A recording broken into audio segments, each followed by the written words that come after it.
Imagine standing at the crossroads of your life, the clock ticking down, with anxiety, stress, and social pressures clouding your path. You've seen the movie before, chasing after things you don't even truly care about, losing sight of your own happiness. But what if there was a secret key, hidden within timeless wisdom, capable of transforming your story into an epic journey of self-discovery and personal freedom? In today's video, we're unlocking the art of not caring, a game-changing philosophy that's trending everywhere from Silicon Valley boardrooms to Hollywood studios. If you're ready to escape the noise, crush toxic stress, and finally embrace the clarity you've always wanted, then buckle up. Trust me, the ending will surprise you. It's a plot twist that'll stick with you long after the credits roll. So hit that subscribe button, join our community, and let's dive deep into a life-changing experience. Your best life starts now.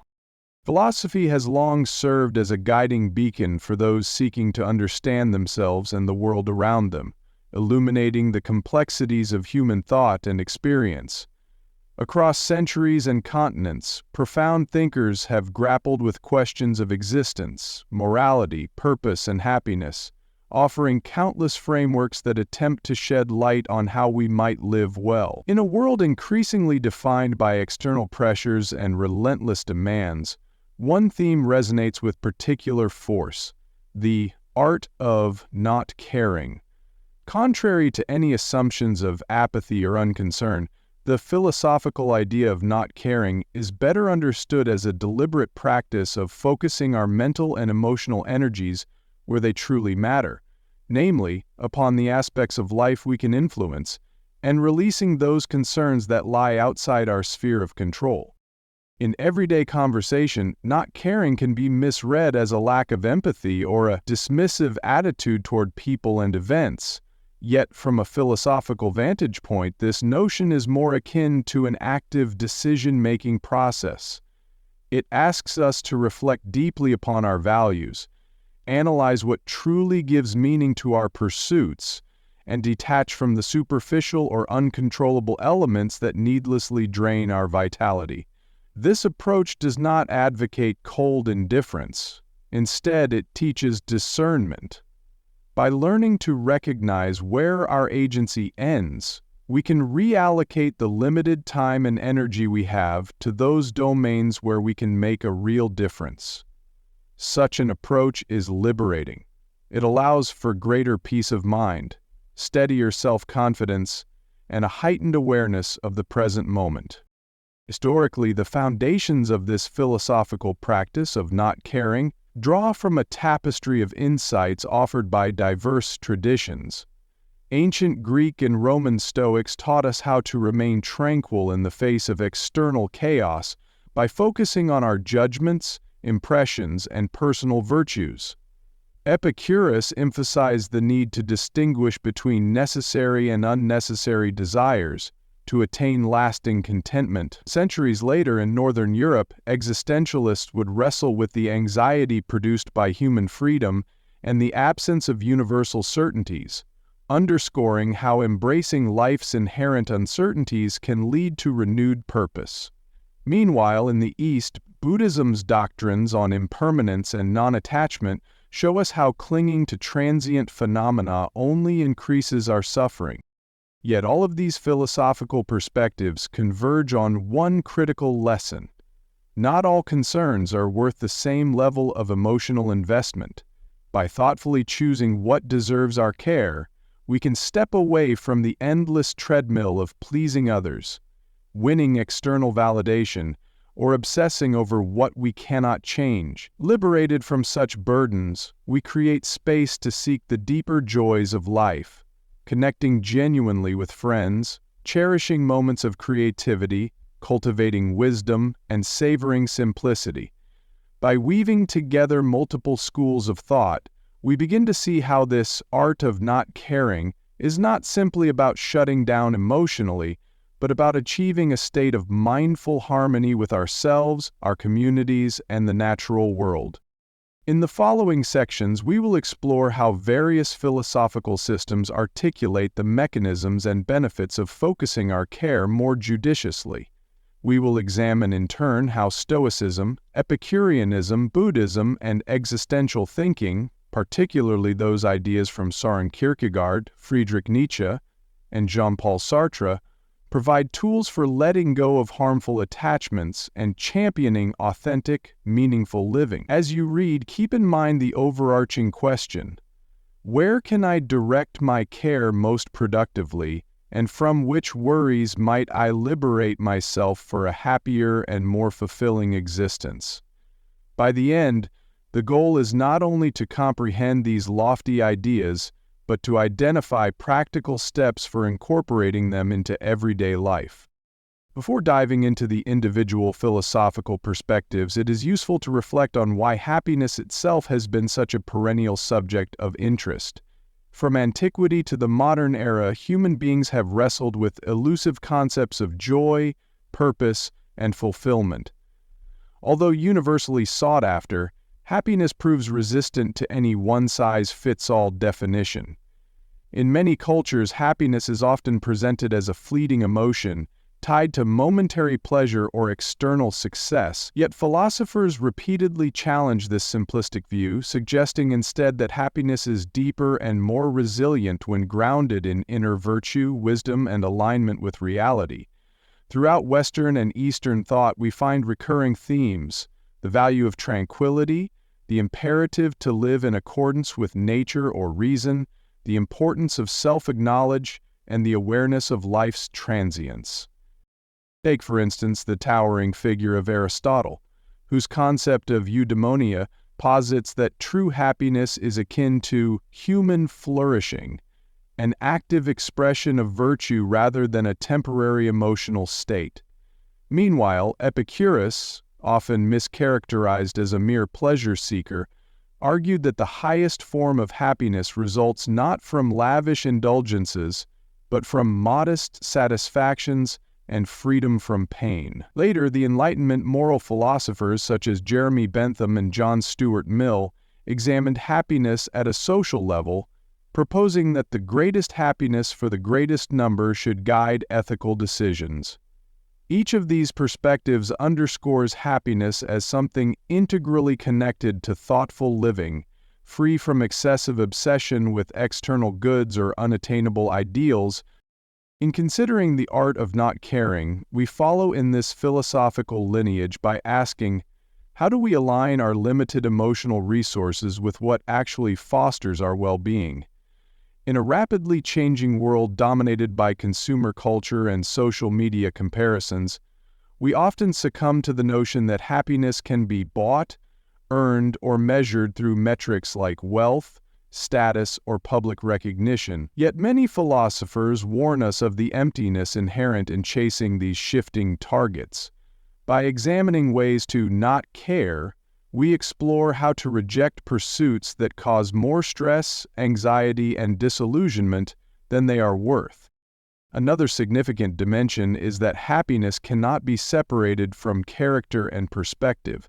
While external achievements may offer fleeting satisfaction, profound contentment often arises from how we interpret, process, and respond to life events.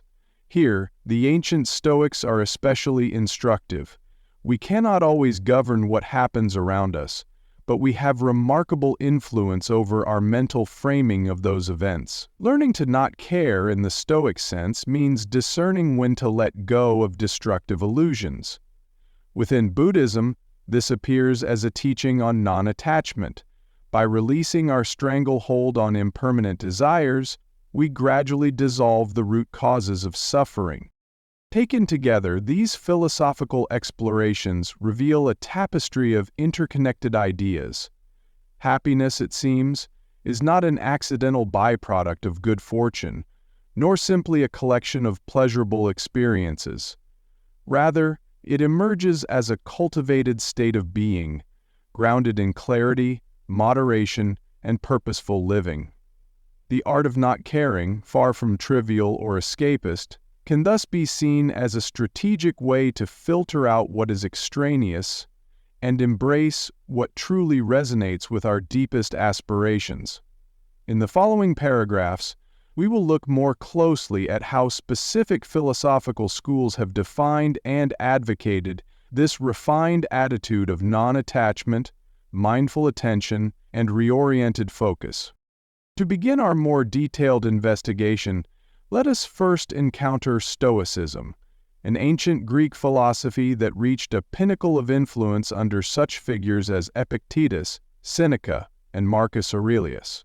Though its beginnings trace back to Zeno of Citium in the early 3rd century BCE, Stoicism's practical message resonates strongly with modern audiences, perhaps because our lives are still filled with uncertainty and pressures reminiscent of ancient times. The Stoics believe deeply in our capacity for reason and virtue, holding that genuine peace emerges from understanding what lies within our control versus what does not. Central to Stoicism is the dichotomy of control, a term gleaned chiefly from the works of Epictetus. He argued that while we can exert mastery over our choices, judgments, and attitudes, we remain powerless over external events, reputations, and outcomes that depend on others. This concept underpins the art of not caring. If our emotional equilibrium hinges on factors beyond our direct influence, we are forever at the mercy of arbitrary circumstance. By contrast, recognizing that our true power resides in our mental and ethical agency liberates us from needless agitation. Simply put, not caring about events we cannot influence is not only prudent, it is essential for psychological resilience. This lesson is vividly apparent in the writings of Marcus Aurelius, who, as Emperor of Rome, faced immense challenges daily. In his personal reflections, published posthumously as Meditations, we find advice on focusing on the character of our thoughts and the virtues of patience, kindness, and wisdom. Marcus Aurelius frequently reminds himself that external accolades, fleeting power, and the unpredictable swirl of fortune are all ephemeral. It is one's ability to act justly and maintain composure in adversity that ultimately defines a contented life. For him, caring about ephemeral, uncontrollable matters only invites anxiety and distress. Hence, we see how Stoicism advocates caring deeply about one's own conduct, cultivating reason, courage, justice, and self-control, while letting the rest unfold as it may. Seneca, another major Stoic, also spoke candidly about life's brevity and the importance of thoughtful detachment. In many of his letters, he warns against squandering our finite resources, time, emotions, moral energy, on trifles that do not enhance virtue or well-being. Stoicism thus points toward a life that prizes mental tranquility, achieved by relinquishing our obsession with public opinion, external success, or the many random variables that shape our circumstances. While critics sometimes perceive this attitude as fatalistic, defenders of Stoicism counter that it is empowering. By no longer minding the swirl of events we cannot shape, we free ourselves to excel where we do have agency. To integrate Stoic ideals into modern life, one might begin with small exercises in self-awareness. For instance, the next time traffic jams, social snubs, or unexpected disruptions cause agitation, pause to reflect. Is this situation under my control? If not, can I reframe my response to diminish unnecessary stress? Over time, such mindfulness can bring about a more balanced disposition, one characterized by a calm acceptance of the uncontrollable and a proactive stance toward meaningful action.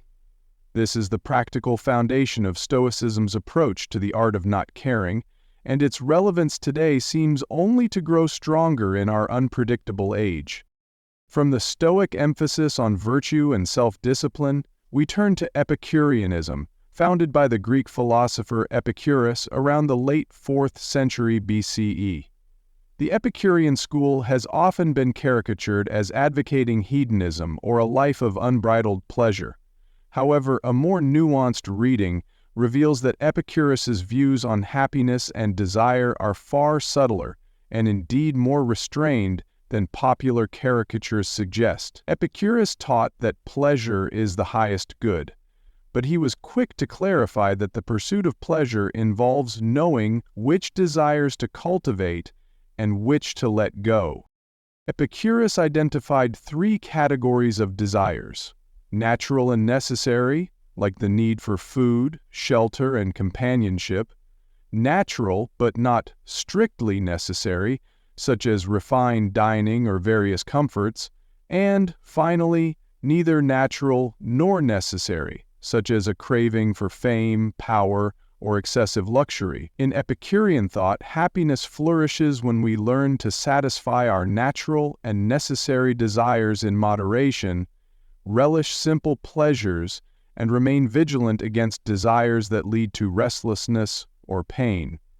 Crucial to this approach is the art of not caring about societal ambitions that exceed our genuine needs. For Epicurus, craving prestige, social standing, or material extravagance shackles us to a perpetual sense of dissatisfaction, because these desires tend to expand the more we indulge them. An illuminating example is Epicurus's advice on wealth. Rather than amassing fortunes to feel secure, he suggested cultivating self-sufficiency and strong friendships as pathways to peace of mind. Wealth, in itself, was not evil, but the relentless chase for riches could become an insatiable hunger that undermines tranquility. By contrast, if you attain basic security and have companions to share life's journey, you are already rich in what truly matters. Not caring about extraneous luxuries frees mental energy for more meaningful pursuits, such as philosophical reflection and the enjoyment of sincere human connection. Another often cited Epicurean teaching concerns the fear of death. In a memorable phrase, Epicurus noted that death is nothing to us, meaning that while alive we do not experience death, and once dead we are not there to experience anything at all. Dwelling anxiously on the inevitability of our mortality, in other words, is futile. By not caring inordinately about this fear, we can redirect our focus to living fully now, without the oppressive dread of future non-existence. This perspective on death has given solace to countless individuals who find themselves consumed by worry about life's end. Taken in total, Epicureanism does not champion an unthinking hedonism, but rather a carefully structured approach to pleasure and aversion. Much like the Stoics, Epicurus recognized the psychological burden of caring about issues that lie beyond our true needs or control. By paring down our concerns to the essentials, we can experience a greater sense of freedom, contentment, and peace. Epicurus ultimately believed that the ability to discern genuine needs from culturally constructed desires was key to a happy life. Instead of chasing illusions, we can mindfully enjoy simple truths: a good meal, honest conversation, the natural beauty of the world, and a mind untroubled by endless wanting. In this sense, Epicureanism provides another facet of the art of not caring, letting go of empty desires that serve neither our well-being nor our sense of fulfillment. Shifting our focus to 19th century Europe, we meet the existential inquiries of Soren Kierkegaard, a Danish philosopher often regarded as the progenitor of existentialism. His intellectual milieu was drastically different from that of the ancient Greeks, yet his writings extended the conversation about authenticity, freedom, and the burdens of human existence. Unlike Stoicism or Epicureanism, which often present more formulaic paths to well-being, Kierkegaard delved into the tumultuous psychological landscapes of anxiety, despair, and faith. The result is a set of ideas that powerfully resonate with our exploration of not caring, particularly insofar as they ask us to accept uncertainty and make conscious, often daunting leaps of choice. Kierkegaard's notion of the leap of faith is perhaps his most famous contribution, emphasizing how life's biggest decisions cannot be reduced to pure logic. Whether one is wrestling with religious belief, personal commitments, or existential purpose, ultimately there comes a point where reason alone cannot provide absolute certainty. Many of us live in dread of making the wrong choice, paralyzed by the what-ifs and the prospect of losing out on alternative paths. The art of not caring, in a Kierkegaardian sense, does not imply shirking responsibility.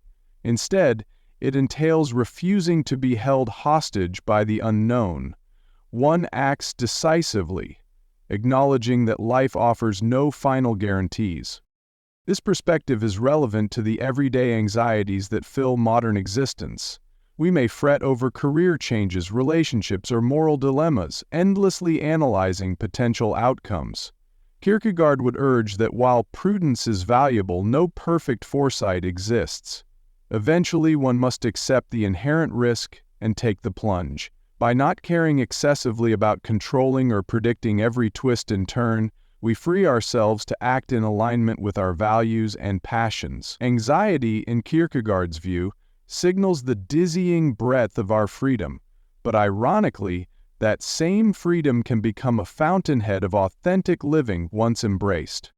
Another insight from Kierkegaard concerns the struggle with despair, which he analyzes in works like The Sickness Unto Death. Despair arises when individuals fail to reconcile who they think they should be with who they actually are, or when they remain in a stagnant refusal to grow. Though despair can be deeply painful, it can also function as a catalyst for self-discovery. By caring too much about conforming to external expectations, we sacrifice authenticity and despair. Despair can be fun for discovery.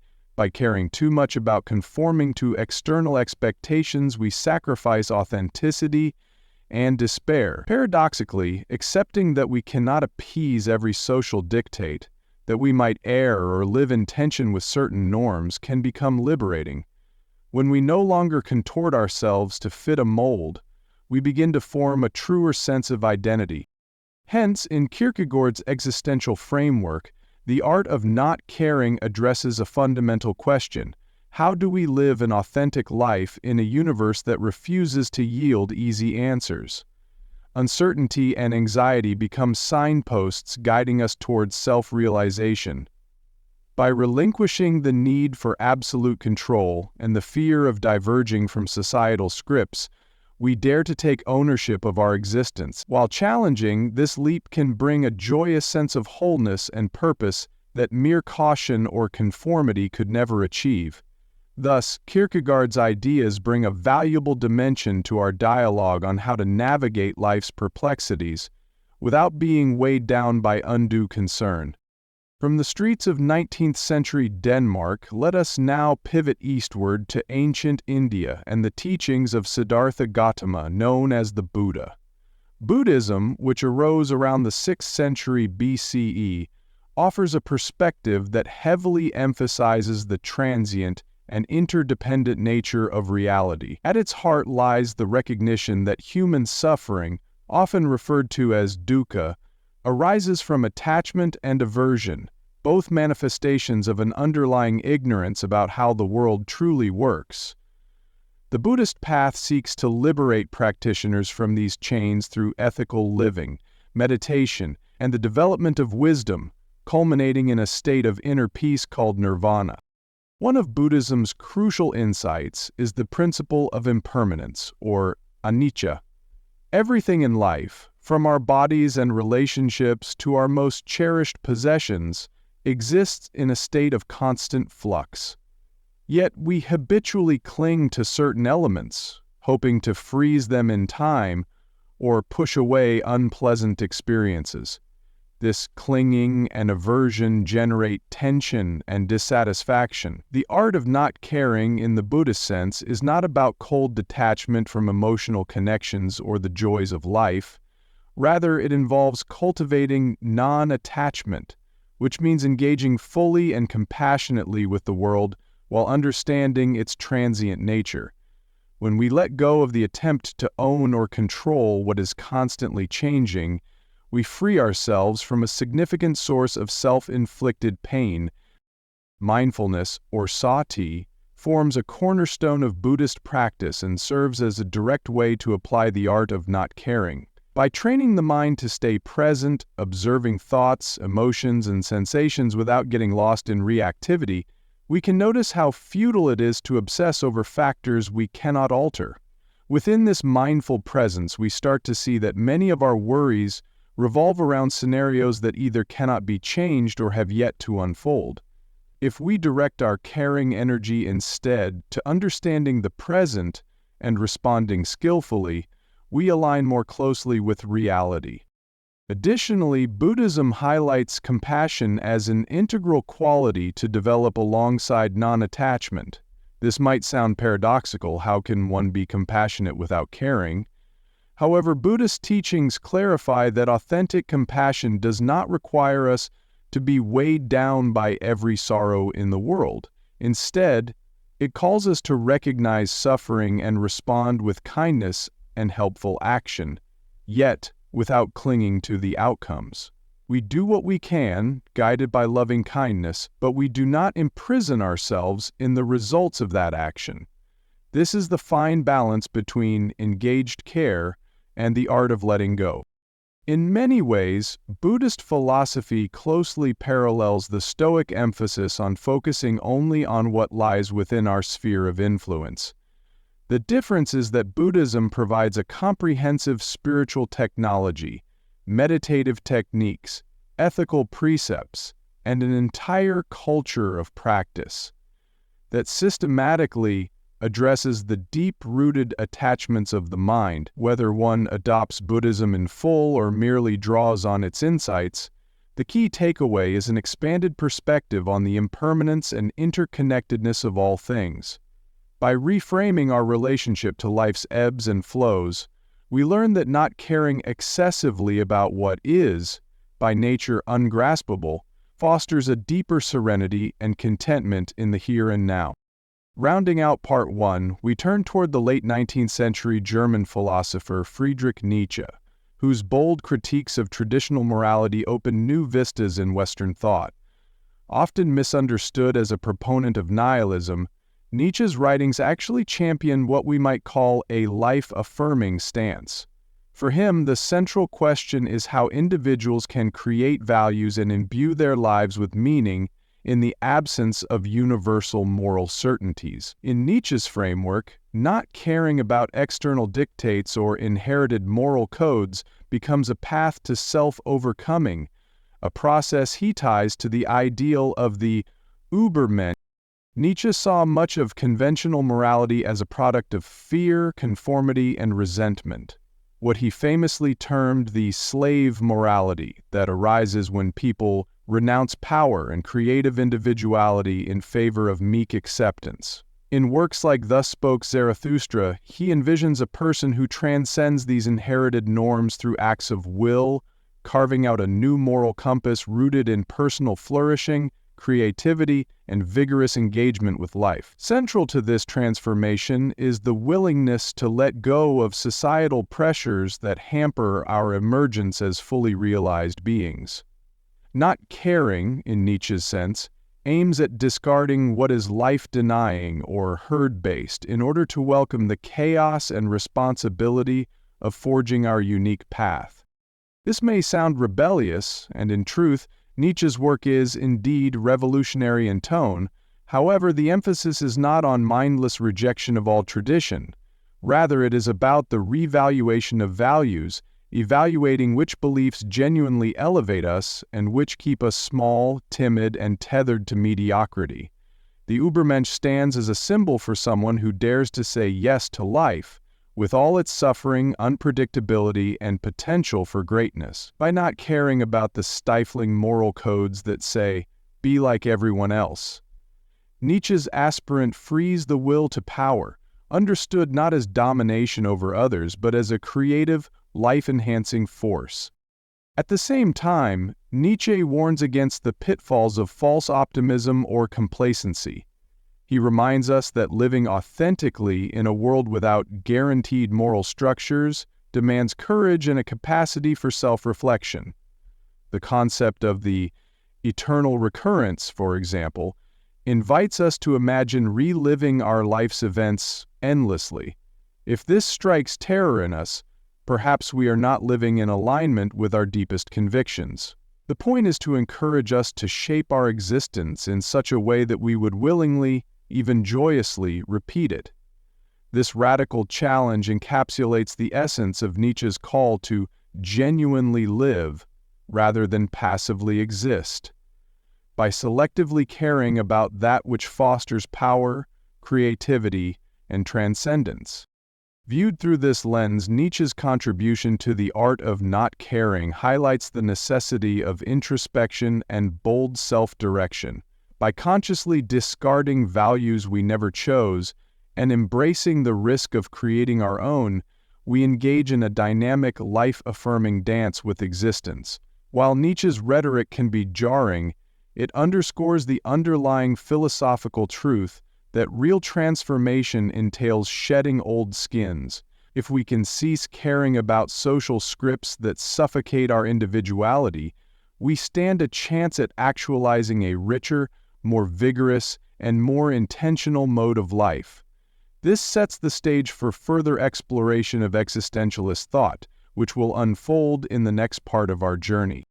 Having traversed Stoicism, Epicureanism, Buddhism, Kierkegaard's leap of faith, and Nietzsche's life-affirming visions, we now step further into the existential realm, where questions of meaning, freedom, and personal responsibility intensify.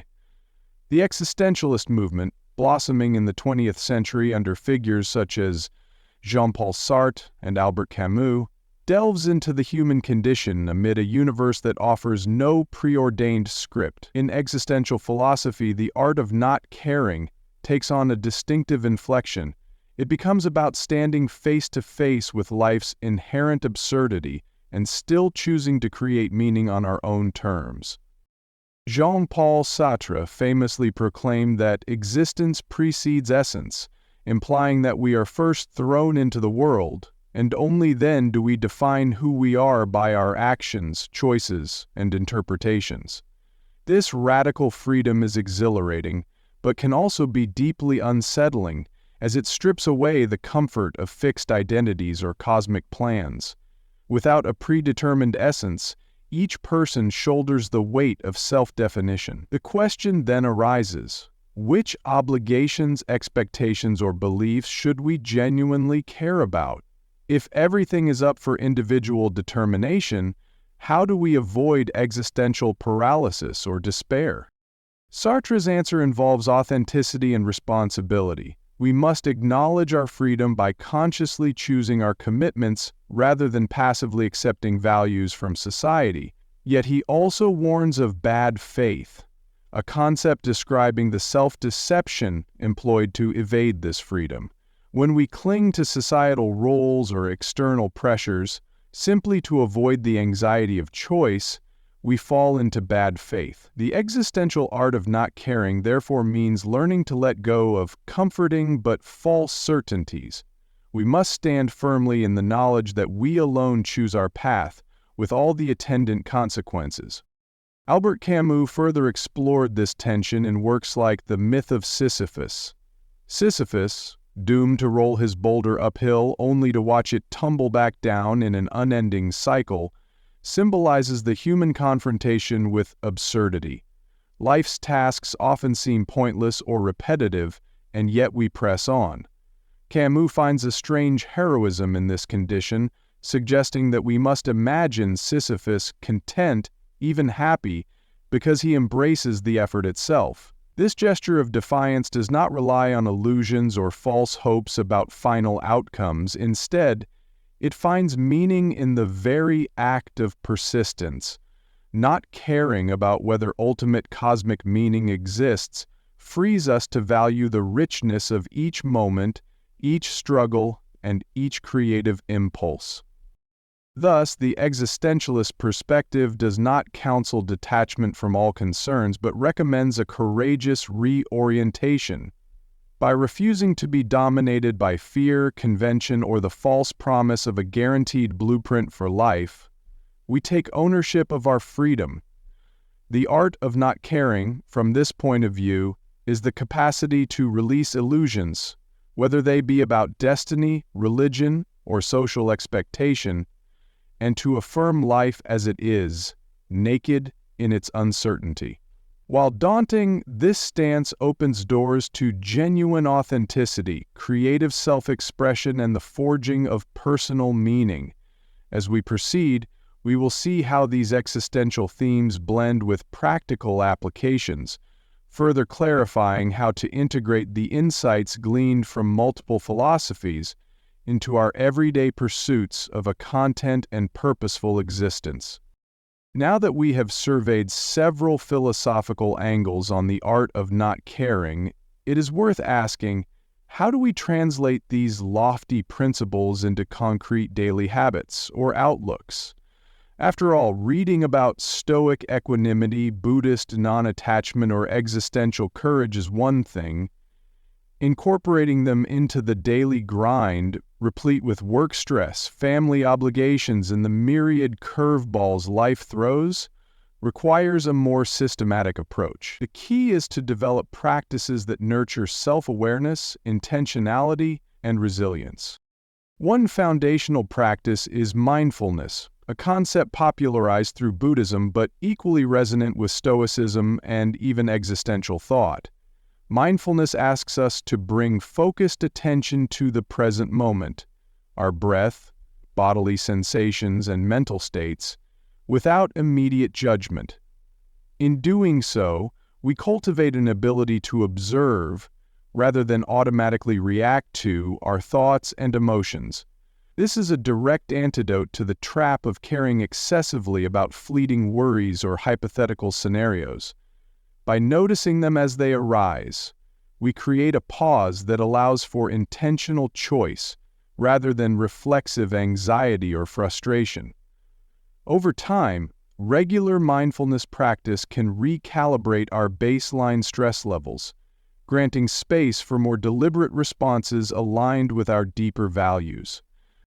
A second strategy draws on the Stoic exercise of premeditatio malorum, or the premeditation of evils. Before a challenging day or a significant undertaking, one might reflect on possible setbacks or worst-case scenarios, not as a form of pessimistic brooding, but as a mental rehearsal for resilience.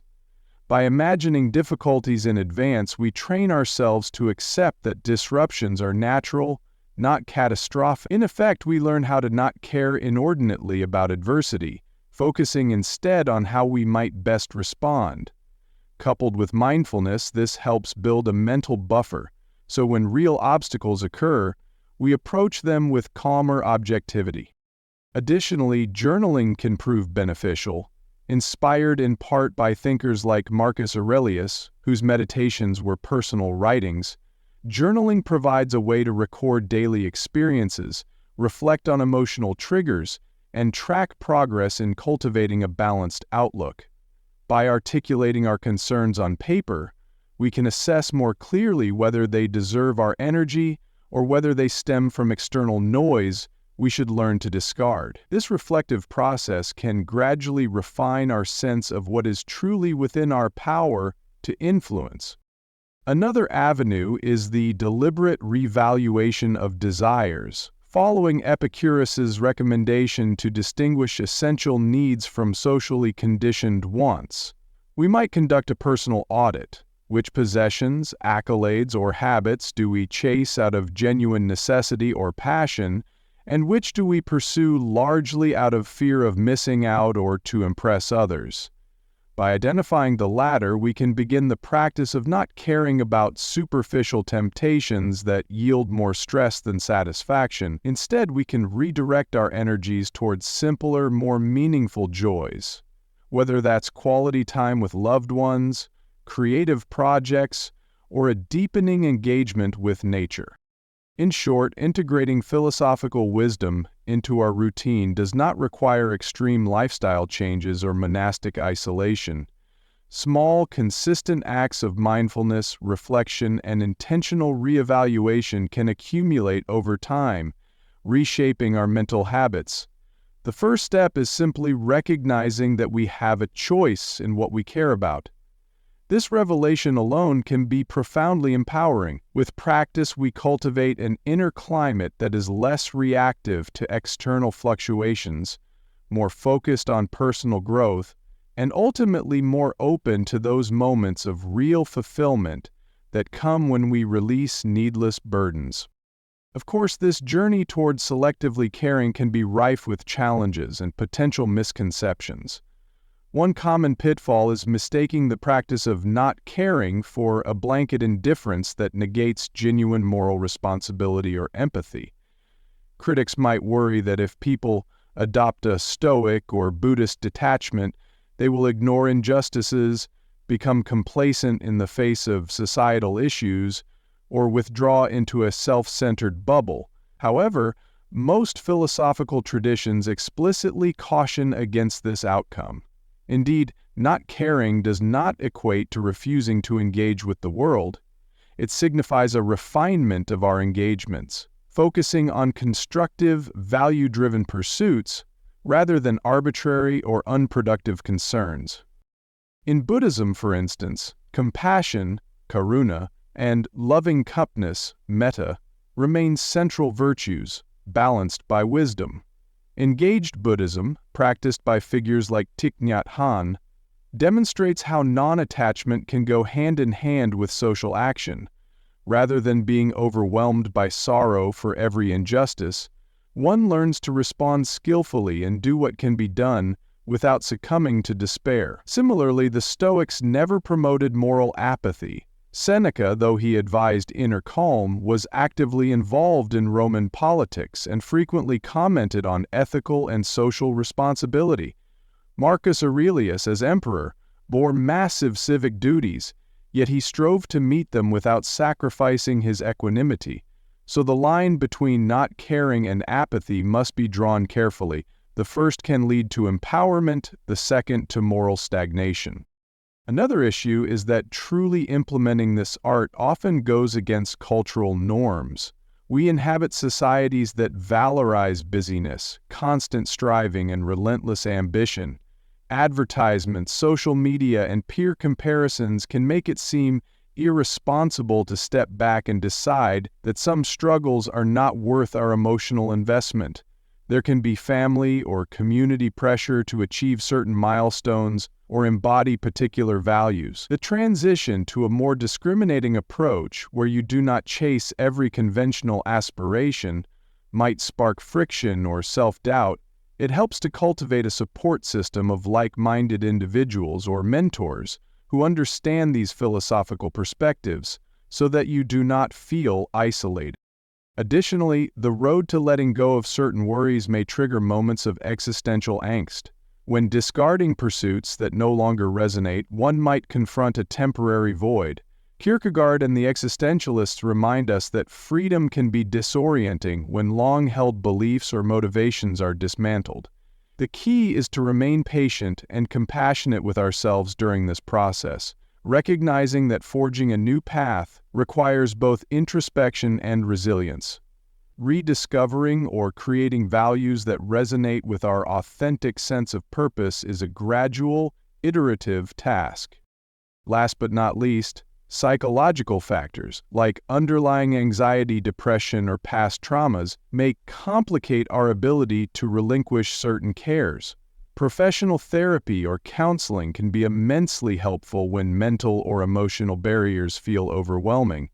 Far from being at odds with philosophical practice, modern therapeutic approaches can complement and reinforce insights from Stoicism, Buddhism, or existential thought. The goal is a holistic alignment.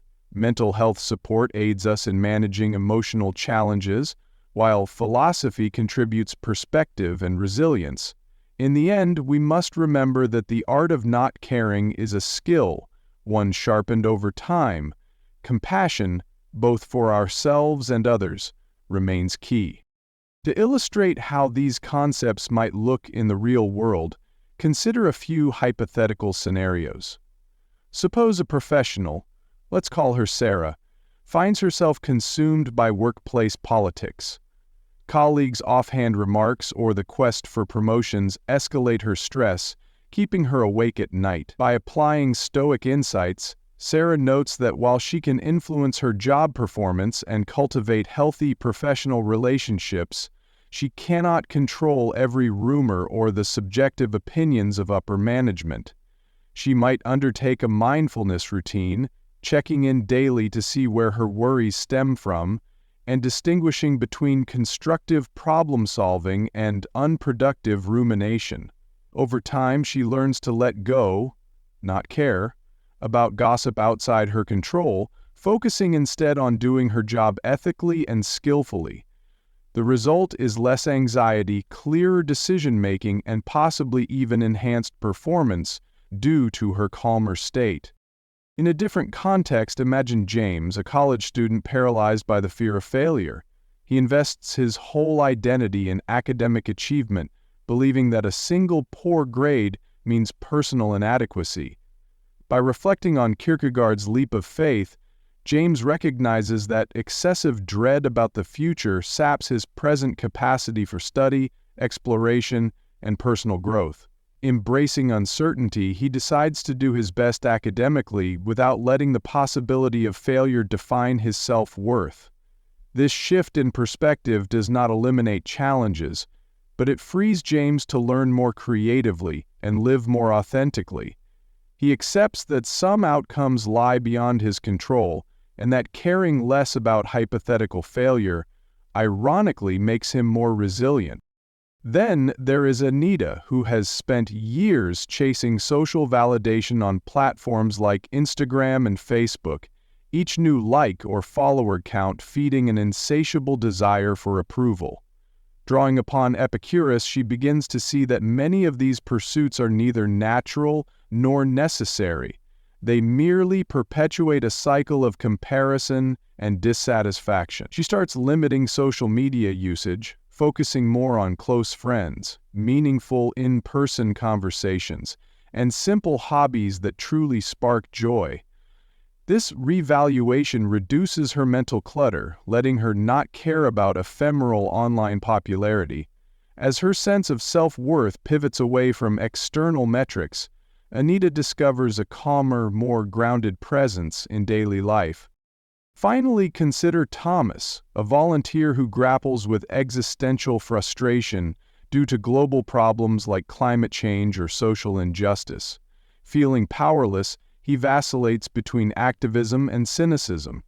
Engaging Buddhist ideas, Thomas practices compassionate action without attaching himself obsessively to large-scale outcomes. He devotes time to local sustainability initiatives, invests effort in mindful communication, and fosters a supportive. Recognizing the enormity of the issues, he nonetheless refuses to be paralyzed by despair. In effect, he cares where he has direct influence but lets go of the unrealistic expectation that he alone can solve every crisis. This measured stance keeps him from burning out, allowing him to remain dedicated over the long term. These diverse examples underscore how not caring is less about ignoring problems and more about recalibrating priorities. Whether in workplaces, academic settings, personal relationships, or global concerns, the philosophical underpinnings we have examined guide individuals to channel energy where it genuinely matters. Far from fostering indifference, the practice of not caring can free people to act more effectively, remain authentic, and experience greater emotional balance. An integral piece of the puzzle, often overlooked, is how the art of not caring tangibly ties into our sense of purpose. For many, the prospect of shedding superficial attachments might raise the worry, what if I lose my drive? Indeed, certain anxieties and aspirations can motivate us to achieve, but philosophers have long emphasized the distinction between meaningful purpose and unrelenting, misdirected worry. A purpose that springs from our core values is more likely to be sustainable and fulfilling, whereas a fixation on external validations, like titles, accolades, or social clout, can become a treadmill of endless discontent. Think of purpose as a guiding constellation, not an anchor weighing us down. When we systematically offload non-essential cares, we gain clarity about which goals resonate with our principles and passions. This refined sense of direction does not trap us in inert passivity. Rather, it can galvanize us to pursue projects that feed our curiosity, benefit our communities, or expand our understanding. Ironically, letting go of lesser concerns often amplifies the energy we can devote to the concerns that truly matter. In fact, such prioritization resonates across multiple philosophies. The Stoic idea of living in accordance with nature includes recognizing our unique capacities and obligations, then dedicating ourselves to fulfilling them well. Buddhism advocates living with mindful compassion, which can shape a sense of purpose in alleviating suffering. Existentialists, lacking a fixed blueprint, see the forging of personal projects as an act of self-creation, an authentic expression of human freedom. All these threads highlight that not caring about trivialities, illusions, or purely external expectations opens up mental and emotional bandwidth for deeper commitments. To cultivate this purposeful mindset, one helpful exercise is the values inventory. Write down the values you hold most dearly, be they integrity, creativity, love, fairness, or courage. Then consider how your daily routines and worries align or clash with these core principles. If you find large discrepancies, that signals areas where you are caring excessively about things that do not match your real priorities. Over time, you can adjust your schedule, your focus, and your emotional investment to align more closely with your values. This alignment fosters a sense of harmony and intentional living, which in turn can foster both happiness and resilience. It is also worthwhile to acknowledge that life's goals and passions can evolve.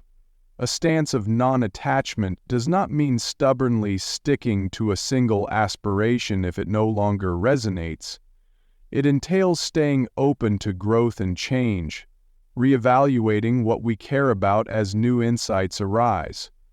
Purpose itself can be a fluid concept, adapting to different life stages, relationships, or global contexts. The consistent element is the conscious choice to invest in pursuits that align with personal authenticity and well-being, while gently releasing those that serve only to distract or deplete. Thus, rather than robbing us of motivation, the art of not caring can sharpen our aim. With fewer mental entanglements in superficial concerns, we are free to chase what genuinely speaks to us, often with deeper vigor and creativity. By clarifying our sense of purpose, we stand better equipped to navigate challenges, relish achievements, and maintain equilibrium amid life's inevitable flux. As we continue, it is instructive to note how seamlessly these philosophical teachings intersect and echo each other, despite their cultural and historical differences.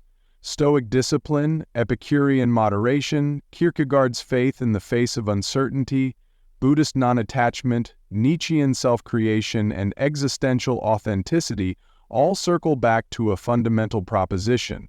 We suffer needlessly when we cling to illusions of control or chase desires shaped by forces outside ourselves. The art of not caring is, in essence, the ability to discern the illusions from the realities, the ephemeral from the enduring, and the externally imposed from the internally embraced.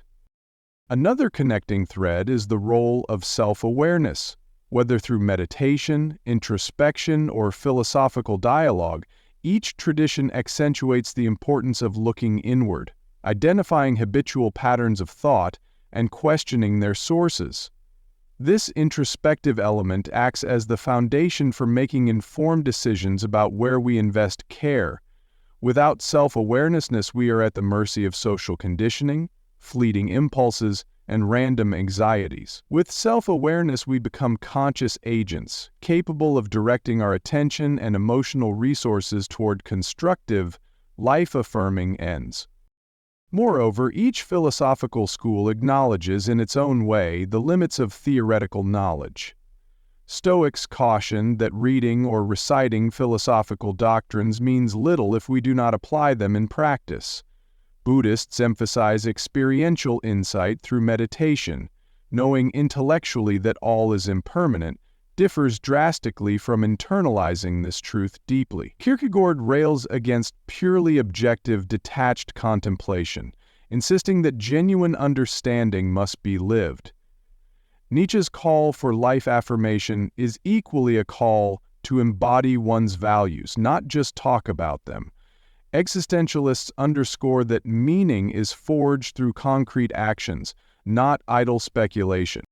Hence, the instruction is clear. The art of not caring cannot remain a mere idea. It must be enacted, tested, revised, and integrated into the tapestry of daily life. Only through practical engagement do these teachings come alive, enabling us to see the tangible benefits in reduced anxiety, deeper relationships, heightened creativity, and a clearer sense of direction. This is not to say the path is easy or swift. Each tradition warns that setbacks, confusion, and resistance, from within ourselves and from social contexts, are to be expected. But perseverance, guided by self-reflection and patience, gradually yields an inner fortitude that clarifies what truly matters. A final noteworthy intersection is the recognition of our shared humanity. Stoics speak of cosmopolitan virtue, seeing all humans as part of a common reason. Buddhists speak of interconnectedness, highlighting how compassion arises when we realize no one is truly separate. Existentialists propose that our individual freedom inevitably impacts and intersects with the freedoms of others. While Nietzsche championed the individual, he also valued the transformative potential of forging new cultural horizons that might lift humanity's creative spirit. These visions, different as they may be in language and emphasis, reveal how not caring about trivial, fleeting concerns can open the door to a broader, more expansive perspective, one in which empathy, cooperation, and collective growth become possible. In a world often fragmented by differences, these convergences remind us that the quest for happiness and self-knowledge transcends cultural or temporal boundaries. The art of not caring, then, not only liberates us personally, but can also foster a more harmonious coexistence if aligned with principles of shared well-being. Concluding Part 2, we stand at a vantage point from which the mosaic of philosophical insight appears both diverse and unifying. We have traced how existentialists grapple with meaning in an absurd world, how practical methods can anchor us in mindful clarity, and how real-life scenarios illustrate the difference between caring productively and caring wastefully. Underlying all these explorations is a central promise: by releasing our grip on what we cannot change, and by refusing to be dominated by societal or internal pressures that lead us astray, we find ourselves with renewed freedom to shape our lives in line with our genuine values. It may help to re-emphasize that none of these perspectives advocate for a hardened indifference toward life's beauty, pain, or moral calls. On the contrary, not caring is a strategic realignment, a conscious decision to let go of illusions, control mechanisms, and insatiable desires that erode tranquility and clarity. In discarding them, we do not become less alive or engaged. Rather, we become more capable of tapping into authentic aspiration. In practical terms, this might mean setting boundaries at work, saying no to opportunities that conflict with our deeper goals, or rethinking how we spend leisure time. It might mean recognizing that not everyone's approval is necessary, and that relationships rooted in genuine mutual respect matter more than superficial connections. The synergy of philosophies presented, Stoicism, Epicureanism, Buddhism, existentialism, demonstrates the breadth of human thought in addressing the perennial tension between external demands and internal well-being. While each system emerges from unique historical conditions, they collectively highlight the power of self-reflection, the utility of discriminating what we care about, and the peace that comes from acceptance of impermanence. By adopting strategies like mindfulness, journaling, and value clarification, we gradually rewire our responses, preserving emotional energy for meaningful pursuits. As we transition into Part 3, the discussion will expand further into practical, actionable guidelines for sustaining this practice long-term. We will delve deeper into advanced techniques for dealing with setbacks, maintaining healthy relationships, and continuing personal growth. Ultimately, the aim is to equip ourselves not only with an intellectual appreciation of these philosophies, but also with the real means to integrate them into a fulfilling lifestyle. Before we move forward, take a moment to reflect on how these ideas resonate with your personal experiences. Are there areas in your life where the incessant need to control or please others weighs heavily? Are there goals that no longer feed your sense of purpose? Can you think of small steps, whether in the workplace, personal life, or broader social sphere, that might help you practice the art of not caring more effectively? Part 2 leaves us with these probing questions, primed for the practical expansions and deeper philosophical reflections that await in the final installment. Stepping into Part 3, our aim is to consolidate the insights explored so far, spanning Stoicism, Epicureanism, Buddhism, existentialism, and more, into a coherent roadmap for living a life unburdened by unnecessary cares. We have seen how these philosophical traditions illuminate common ground in their emphasis on releasing attachments to the uncontrollable, relinquishing societal or self-imposed demands that do not align with our core values, and meeting life's transience with acceptance rather than despair. Translating these lessons into an enduring lifestyle requires a balanced approach that respects our social reality while maintaining an internal locus of control. One of the bedrocks of sustaining this art of not caring is ongoing introspection. While a single epiphany might trigger a shift in perspective, ingrained habits and cultural cues can easily pull us back into old patterns of overworry or obsessive ambition. To stay aligned with our chosen direction, it is crucial to build regular check-in points, perhaps weekly or monthly, where we assess where our mental and emotional energy has been flowing. A short reflective practice or journaling session can reveal if we have started caring too much about an unproductive concern. Are we catastrophizing certain events? Are we seeking validation in superficial ways that undermine our equilibrium? A complementary pillar is community support. While the journey inward is intensely personal, having a supportive environment can amplify our success in not caring where it truly does not serve us. This could mean sharing insights with friends who are also interested in mindfulness or Stoic principles, joining a meditation group, or even engaging in online forums where philosophical discussions thrive. By exchanging experiences and practical tips, we bolster our resolve and learn from collective wisdom. This approach also helps guard against the misconception that caring less means withdrawing from the world. Indeed, healthy connections can flourish when people respect one another's boundaries and self-defined aims rather than imposing external demands or judgments. Moreover, adopting a growth mindset plays a substantial role.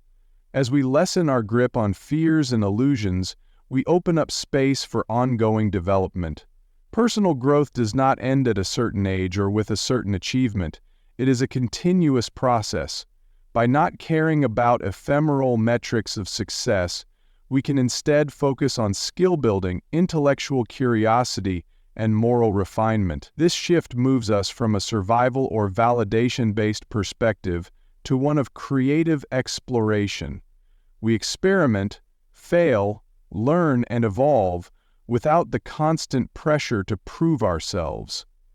In the long run, this fosters resilience, adaptability, and even joy, because we see life as an ever-evolving journey, not an unrelenting test of worth. Finally, a crucial element in maintaining these practices is self-compassion. Paradoxically, letting go of extraneous cares can sometimes lead to guilt or feelings of selfishness, particularly if we have been socialized to conflate self-neglect with virtue. Yet self-compassion reminds us that caring for our mental well-being is essential. By attending to our needs appropriately, we become more capable of offering sincere support to others. This synergy between self-care and compassion for others forms the heart of many contemplative traditions. It is not a zero-sum game. By learning not to care about what drains us needlessly, we enhance our capacity to care for what truly matters, including the well-being of those around us. Next, it is helpful to delve into ways of applying the art of not caring in relationships, both personal and professional. Much of our stress arises from interpersonal dynamics, miscommunications, unmet expectations, or the compulsion to maintain certain images in the eyes of friends, family, or colleagues. Drawing from the philosophies at hand, we can adopt attitudes that minimize friction and encourage authentic connection. For example, in intimate relationships, we often default to worrying excessively about how a partner perceives us. A Stoic or Buddhist approach can remind us that while we should remain kind, empathetic, and open to healthy communication, we cannot fully control another person's thoughts or feelings. By releasing the anxiety tied to constant image management, we leave room for genuine rapport. We become more present, listening attentively rather than second-guessing how we come across. This fosters a deeper form of intimacy, grounded in honest self-presentation rather than fear or manipulation. In friendships, the art of not caring might manifest as setting boundaries with those who bring perpetual drama or negative energy. Epicurus advocated meaningful friendships, underscoring that positive social connections contribute greatly to happiness. However, that does not imply tolerating toxic relationships. If repeated patterns of conflict arise, it may be time to not care about maintaining the facade of friendship at all costs. Instead, we can step away or at least adjust our involvement, preserving emotional resources for healthier, mutually supportive bonds. On the professional front, office politics and competition frequently test our ability to not care about matters beyond our control. A Stoic lens can help us focus on performing our duties ethically and skillfully, rather than obsessing over whether we are recognized in a specific way. Letting go of the need to continually impress or overshadow others can paradoxically result in better work performance, because we channel energy into innovation or collaboration instead of posturing. Should workplace conflicts arise, a calm acceptance of what cannot be changed often leads to more measured and effective resolutions. We can only do our part, respecting our commitments, communicating clearly, and striving for excellence. Additionally, existentialist teachings about freedom and responsibility clarify that we can opt out of certain social scripts.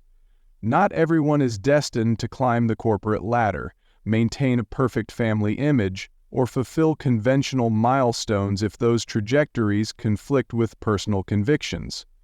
By not caring about meeting external yardsticks, individuals free themselves to explore alternative careers, lifestyles, or geographical moves. Such choices may raise eyebrows or challenge familial expectations, but they can also open pathways to a sense of genuine purpose.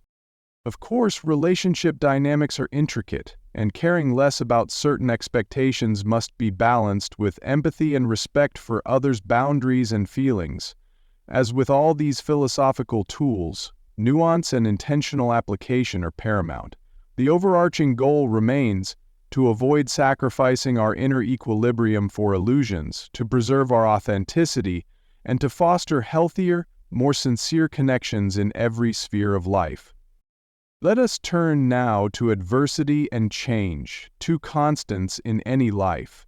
Whether we face job loss, health crises, the end of relationships, or broader societal upheavals, such events often feel like unstoppable forces that rattle our sense of safety. The art of not caring cannot magically prevent upheaval, but it can transform our response to it. From a Stoic angle, adversity is a crucible for character. Rather than lamenting bad fortune, we might interpret challenges as opportunities to exercise virtues like courage, perseverance, and clarity of thought. By not caring about the absolute avoidance of hardship, recognizing that hardship is part of life, we reduce the shock when misfortunes strike. We can then channel energy into how we respond, seeking solutions or growth instead of fixating on a narrative of victimhood. Buddhist teachings on impermanence further illuminate this point.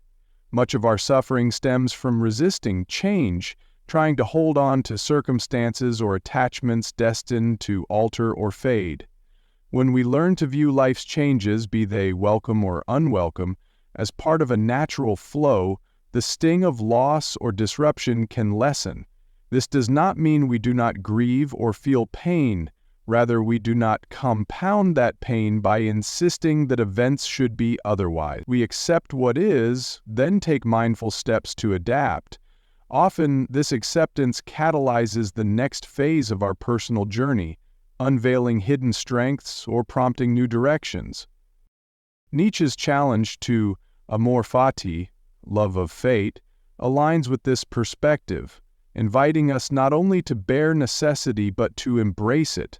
By deciding to care less about controlling every outcome and more about actively flourishing within whatever reality presents itself, we discover a deeper resilience.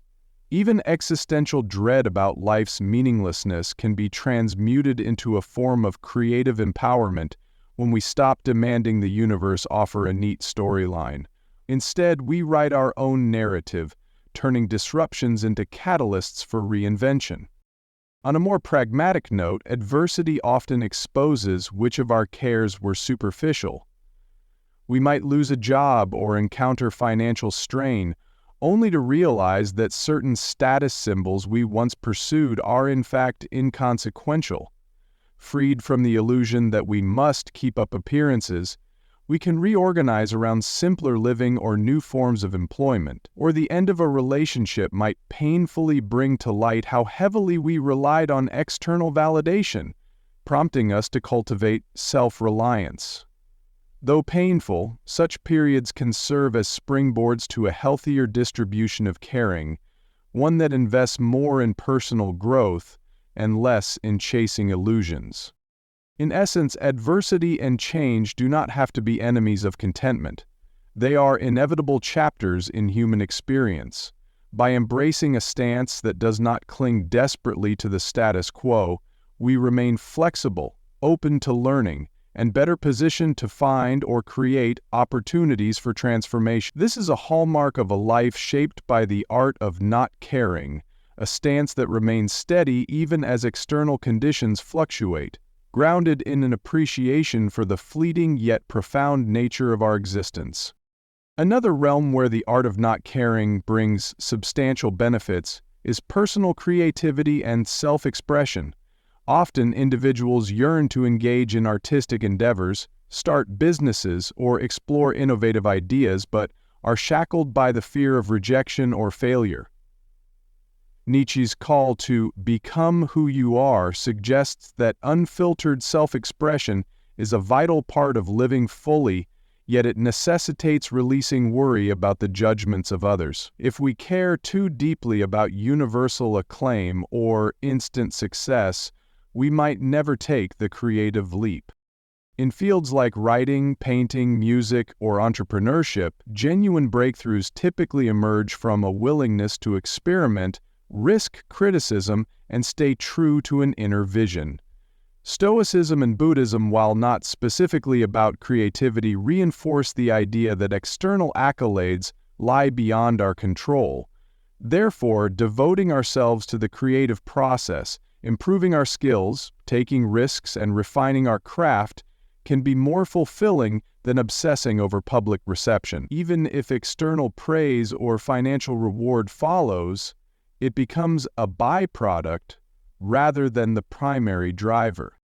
Existentialists add another dimension here. Since there is no preordained meaning, forging a creative path can become a profound act of self-definition. One invests in projects not because they are mandated by society, but because they manifest personal passion and authenticity. And if the world meets these efforts with indifference or criticism, the existential stance holds that it is nonetheless our freedom to persist. Caring less about universal acceptance liberates us to focus on the resonance our work holds for ourselves and any community we choose to cultivate. That said, many creative souls do desire feedback and real-world connections. The art of not caring does not eliminate the social aspect of creativity, it merely refines it. We learn to differentiate between constructive critique that helps us grow and superficial judgments that have nothing to do with our artistic or entrepreneurial vision. By letting go of the latter, we retain the joy and curiosity that initially fueled our creative spark. On a more subtle level, the practice of non-attachment can also dissolve perfectionism. As we create, perfectionism often stems from an overinvestment in outcomes. The final product must meet an unrealistic standard or else we perceive it as worthless. Releasing that rigid mindset allows for a freer, more playful process. Setbacks or less-than-ideal results transform into lessons, part of a continuum of exploration, rather than catastrophic endpoints. Thus, not caring excessively about a single outcome can unlock a surprising surge in creativity because we grant ourselves permission to iterate, fail, learn, and try again, an iterative loop that fosters genuine innovation. By synthesizing these philosophical tools, Stoic acceptance of what we cannot command, Epicurean clarity about what matters, Buddhist awareness of impermanence, and existential freedom to define our path, we create an environment in which personal creativity can flourish. In allowing ourselves to be unconstrained by the most oppressive social judgments or internal doubts, we open a gateway to expression that is both braver and more aligned with our unique capacities. No comprehensive overview of the art of not caring would be complete without examining ethical implications. One might wonder, does caring less about certain pressures or social norms risk undermining moral commitments? Might someone interpret these philosophies as license to ignore responsibilities or treat others callously? Indeed, such misinterpretations abound whenever an idea about personal freedom enters public discourse. Yet, upon careful reading, nearly all of these philosophical traditions emphasize virtue or compassion as central pillars. In Stoicism, virtue is paramount. Marcus Aurelius repeatedly underscores the importance of justice, courage, and wisdom. Even if external events or people's opinions do not merit our emotional turmoil, we still bear a moral duty to act with integrity. Likewise, Buddhist ethics revolve around non-harming, truthfulness, and generosity. Non-attachment does not excuse cruelty, rather, it counters the selfish cravings that often lead to harm. Thus, the more skillfully we practice not caring about petty or unwholesome aims, the more mental space we have to foster ethical awareness and compassion for others. Existentialism also, contrary to some criticisms, can encourage ethical depth. While it rejects absolute moral prescriptions, it insists that freedom entails responsibility. Sartre argued that in choosing for ourselves, we effectively choose on behalf of all humanity, setting an example of what it means to be a free agent. If we carelessly inflict harm, we cannot escape the existential weight of that choice. This perspective advocates a thoughtful accountability, urging us to reflect on how our actions reverberate within the social fabric. Thus, caring less about hollow conformity does not absolve us from caring about the consequences of our decisions. Even Nietzsche, who is often seen as an enemy of conventional morality, spoke about the creation of new values, a higher morality that transcends herd instincts. The strong individual, in his account, does not behave immorally merely for personal gain. Instead, they shape a life-affirming ethos that can inspire cultural evolution. To reduce Nietzsche's call for authenticity to mere self-indulgence is to overlook the nuance in his work. The shift away from external norms can be in service of forging something more life-giving, not less. Hence, the ethical dimension is inherent in many teachings about not caring. By releasing ourselves from superficial or destructive social demands, we gain the clarity needed to uphold genuine moral principles. This might manifest in the refusal to participate in unethical work practices, the willingness to stand up for marginalized voices, or the pursuit of personal projects that enrich the community. Caring less about undue approval can unleash a more earnest approach to ethical living, because moral actions become less about performing for applause and more about honoring convictions. In sum, the art of not caring aligns rather than conflicts with ethical responsibility. Paradoxically, letting go of trivial or misguided cares can sharpen our moral focus. When we are unencumbered by the noise of external validation or hollow ambitions, we can devote ourselves more wholeheartedly to doing what is right, good, and meaningful. Ultimately, this synergy of personal authenticity and moral consideration forms the backbone of a philosophy that is not only about living well, but also about living responsibly within the broader human community. As this exploration nears its conclusion, it is worth revisiting the transformative power of consistent practice.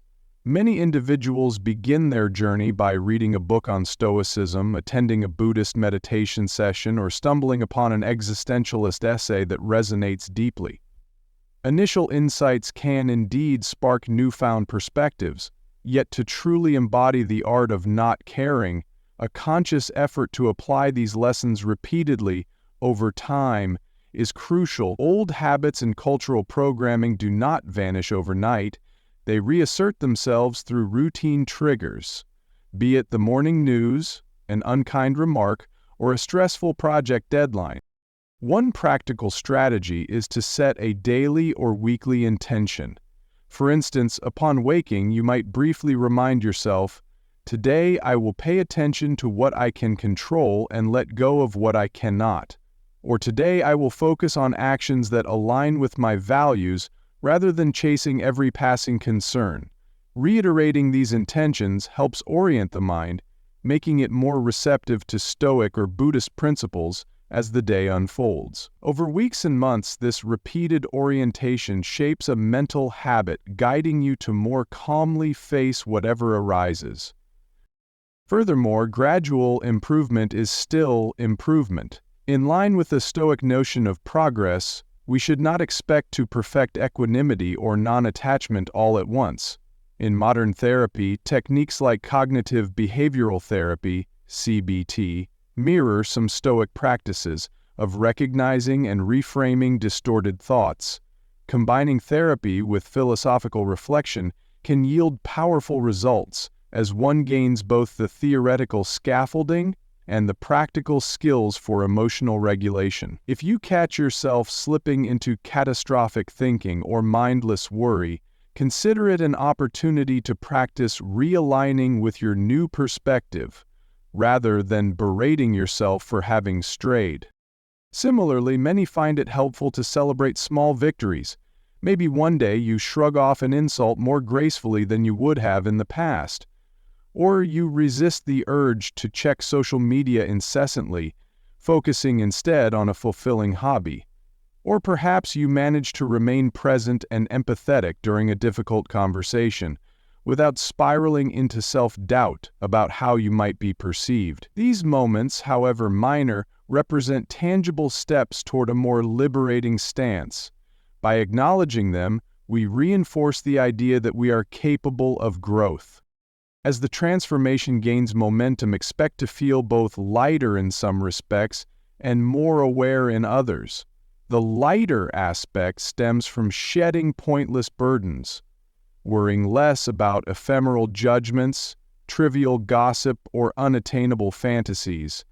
The heightened awareness emerges as you realize new areas for continued refinement.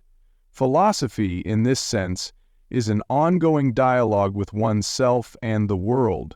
The end goal is not a static state of perfection, but a dynamic process of continual learning, introspection, and realignment. Ultimately, the art of not caring is deeply optimistic. It believes in our power to reframe the present moment, to step outside ingrained scripts, and to direct our energies more wisely. By patiently integrating daily practices and intentions, anyone can inch closer to a life where caring is a choice, not a compulsion. A life that welcomes change and complexity with poise, guided by the moral and existential insights we have explored. In concluding this extensive exploration, let us gather all the threads into a final reflection on what it means to live more serenely and meaningfully through the art of not caring.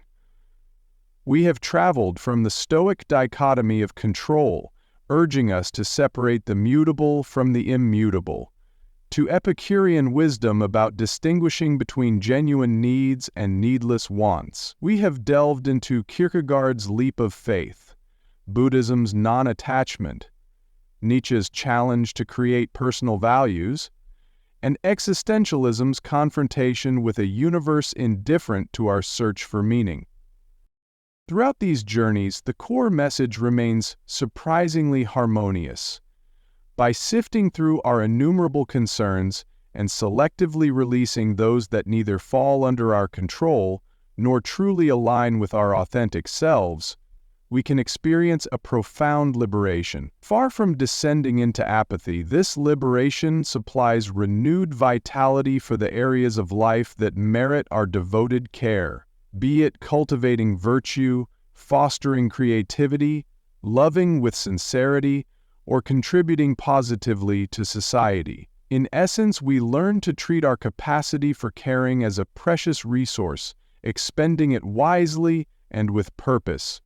From a practical standpoint, this philosophical stance invites us to reevaluate our daily routines, choices, and emotional triggers. It prompts us to question which battles are worth fighting, which achievements genuinely resonate with our values, and which external pressures we have passively absorbed. Such questioning invariably leads to an ongoing process of unlearning and relearning, an education of the spirit that both Stoic and Buddhist traditions call for. It can be challenging, requiring patience and sometimes courage, especially when it involves defying social expectations or venturing into unknown territory. Yet the potential rewards are immense. By prioritizing mental clarity and emotional equilibrium, we often discover greater resilience in the face of life's volatility. By redefining success and recentering on our core values, we foster a sense of fulfillment that is less reliant on fleeting validations. By releasing the compulsion to micromanage or fix everything in our environment, we open space for spontaneity, creativity, and genuine connection with others. And by acknowledging our existential freedom, we step into a role of active authorship, writing our life story, rather than merely reading from an imposed script. In closing, consider this a welcoming invitation rather than a final decree. The art of not caring is a living philosophy, one that evolves as you adapt it to your personal circumstances and insights. Its teachings ask us to embrace uncertainty, to practice letting go, and to honor the unique tapestry of relationships, passions, and curiosities that make us who we are. We become, in a sense, both students and teachers to ourselves, continually refining our approach. If you feel compelled to continue this journey, let these reflections serve as a supportive companion. May they guide you to a space of greater inner peace, authenticity, and joy, one day at a time, one deliberate choice at a time. Thank you for accompanying this exploration. May the road ahead be enriched by the wisdom of the Stoics, the serenity of the Buddhists, the courage of the existentialists, and the life-affirming spark of Nietzsche. And above all, may you find the freedom to care deeply about what truly matters and to gracefully release what does not. As the curtain closes on this powerful exploration, take a moment to visualize the life you've always dreamed of, free from relentless worry, false expectations, and draining stress. Today, you've gained a rare toolkit to rewrite your story, cultivating genuine happiness, authentic connections, and unstoppable resilience. Speaking personally, adopting this mindset felt like discovering an extraordinary plot twist in my own life's movie, a moment of clarity that changed everything. But remember, this journey doesn't end here. You're now holding the pen to script your next thrilling chapter. So what scene will you write next? Drop your thoughts, your biggest takeaways, or your burning questions in the comments below. Let's keep the conversation alive and trending. Don't forget to subscribe to stay connected, inspired, and empowered. Lights, camera, take action. Your life's greatest scenes are waiting to unfold.